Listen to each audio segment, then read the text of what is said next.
ఆంధ్రప్రదేశ్ భవిష్యత్తుని ఒకవైపున చూపిస్తూ రెండవ వైపున ఒక హుందాతనంతో కూడినటువంటి ఎడిటోరియల్ ఇవాళ రాధాకృష్ణ గారు రాశారు.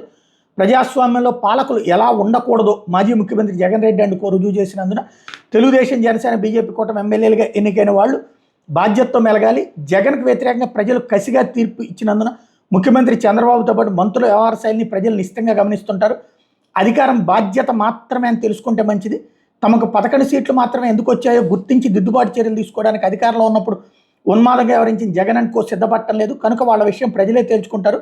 ముఖ్యమంత్రి చంద్రబాబు నాయుడు విర్రవేయకుండా శాసనసభ్యుల ప్రమాణ స్వీకారం సందర్భంగా జగన్మోహన్ రెడ్డికి సముచిత గౌరవం కల్పించారు. కానీ జగన్ రోత మీడియా మాత్రం ఆయన అవమానించారంటూ వార్తలు వండి వార్చి తన బుద్ధి పోనించుకోలేదు. తనకు తగిన గౌరవం ఇచ్చినా జగన్ హుందాగా వ్యవహరించలేకపోయారు. మొత్తం మీద జగన్మోహన్ రెడ్డితో పాటు ఆయన కోటరీలో ఉన్న వారి విపరీత మనస్తత్వాల వల్ల అధికార యంత్రాంగం కుళ్ళిపోయింది. బట్టలు నొక్కుతున్నందుకు జగన్ రెడ్డి మళ్ళీ అధికారంలోకి వస్తారని నమ్మి అడ్డగోలు పనులు చేశారు. ఈ నేపథ్యంలో కుళ్ళిపోయిన అధికార యంత్రాంగంతో పని చేయించుకోవాల్సి రావడం ముఖ్యమంత్రి చంద్రబాబు కత్తి మీద సాము అంటే.